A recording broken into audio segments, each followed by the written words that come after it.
NDAची जीत आणि इंडिया आघाडीची हार झाली असली तरी या 2024च्या लोकसभेच्या निवडणुका बऱ्याच गोष्टी स्पष्ट करून जाते। जवळपास महाराष्ट्रात 79%, यूपीमध्ये 80%, हरियाणामध्ये 87%, राजस्थानमध्ये 88% आणि बिहारमध्ये 82% हिंदूंची संख्या असली तरी या प्रत्येक राज्यामध्ये BJPला 5 ते 10 सीटांचं नुकसान झालं आणि उत्तर प्रदेशमध्ये जवळपास 30 सीटांचं नुकसान झालं। म्हणजे हिंदूंचा आणि BJPचा संबंध असला तरी एका संघटनेचा किंवा पार्टीचा हिंदूवर एकाधिकार किंवा हिंदूंचा एका संघटनेवर किंवा पार्टीवर एकाधिकार असू शकत नाही, हे यातून क्लिअर होते। तुम्ही धर्माच्या नावावर धार्मिकतेचा मुद्दा फ्रंटला घेऊन या लोकशाहीमध्ये बहुमत आणू शकत नाही, हे यातून स्पष्ट होते। याचं एक उदाहरण सांगायचं झाल्यास अयोध्या फैजाबाद सांगता येईल। अयोध्या येथे राम मंदिर उभारून जवळपास BJP सरकारने पूर्ण जगामध्ये दिवंडी पिटली। हा मुद्दा निकालात आणणे गरजेचे होते आणि त्यांनी तो आणला, यासाठी त्यांना सलाम। पण अयोध्येतील BJPची सीट, त्या सीटला पराभव स्वीकारावा लागला। जवळपास तुम्ही 75% ऑनलाईन मीडिया कॅप्चर केली होती आणि जवळपास 70% हा सोशल मीडिया तुम्ही कॅप्चर केला होता। तुमची जाहिरात प्रत्येक TV चॅनलवर आणि सोशल मीडियावर फिरत होती। तुमची पॉप्युलॅरिटी एवढी होत होती, पण त्या पॉप्युलॅरिटीचा फायदा किंवा त्या पॉप्युलॅरिटीचे रूपांतर मतामध्ये झालेले दिसून येत नाही। याचं एक छोटंसं उदाहरण द्यायचं झाल्यास भाजपाचे प्रदेशाध्यक्ष आणि तामिळनाडूचे रिअल लाईफ सिंगम के अण्णामलाईचं देता येईल। त्यांना कोइंबतूर येथे उमेदवारी दिली गेली होती, पण त्या ठिकाणी त्यांचा पराभव झाला। म्हणजे पॉप्युलॅरिटीची कमाल तिथे सुद्धा आपल्याला दिसून आलेली नाही।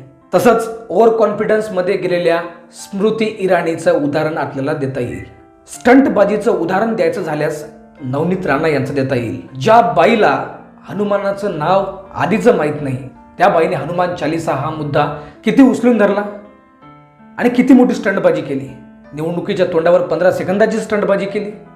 म्हणजे ही स्टंटबाजी त्यांनी जरी केली तरी मतदारांचा बरोबर डोळा असतो, कोण स्टंटबाजी करते आणि कोण कामं करते। महाराष्ट्रातील राज्यकर्त्यांनी महाराष्ट्राच्या राजकारणात 5 वर्ष काय धुमाकूळ घातला हे प्रत्येक मराठी माणसाला माहीत आहे। आपण एकदा मतदान करून या लोकांनी कशी संगीत खुर्ची खेळली हे सुद्धा प्रत्येक मराठी माणूस विसरला नाही आहे। आणि त्याचाच निकाल, त्याचाच रिझल्ट या लोकसभेच्या निवडणुकीत आपल्याला दिसून आला। लोकसभेच्या निकालामध्ये जी पार्टी महाराष्ट्राच्या राजकारणातून हद्दपार झाली होती, ती पार्टी लोकसभेच्या निकालामध्ये महाराष्ट्रात 1 नंबरची पार्टी आहे। म्हणजेच मराठी माणूस, मराठी मतदार हा फुटलेल्या लोकांना भाव देत नाही, हे यातून कळून येते। तसेच बऱ्याच मुद्द्यापैकी एक मुद्दा अंडरलाईन करावासा वाटतो। एखादा स्थानिक उमेदवार जेव्हा दुसऱ्या ठिकाणी त्याला उमेदवारी दिली जाते, तेव्हा त्या लोकांशी, त्या मतदाराशी तो कनेक्ट होऊ शकत नाही। परभणीकरांच्या मनातून बंडू जाधव सारखा माणूस उतरला असला तरी त्यालाच मतदान नाईलाजास्तव करावं लागलं, कारण महादेव जानकर हा स्थायिक कुठला आहे हे खुद महादेव जानकर साहेबांनाच माहीत नसेल।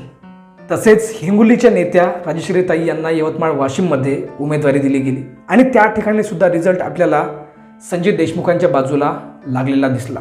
मला शेवटी सांगावंसं वाटते, NDA असो, इंडिया गठबंधन असो किंवा कुठलेही जे सत्तेत येणारी पार्टी असेल किंवा गठबंधन असेल, त्यांना सांगावंसं वाटते, जरूर तुम्ही भारताला इंडस्ट्रियल सेक्टरमध्ये एका वेगळ्या लेवलला नेऊन ठेवा, पण तुम्ही ग्राउंड लेवलचा सुद्धा तेवढाच विचार करा। कारण तुम्ही घेतलेल्या प्रत्येक आर्थिक निर्णयाचा फटका हा ग्राउंड लेवलला म्हणजे ग्रामीण भागावर होतो आणि ग्रामीण भागावर मोस्टली हा जगाचा पोशिंदा राहतो, देशाचा पोशिंदा राहतो। तो तुमचा तख्तापालट केव्हाही करू शकतो।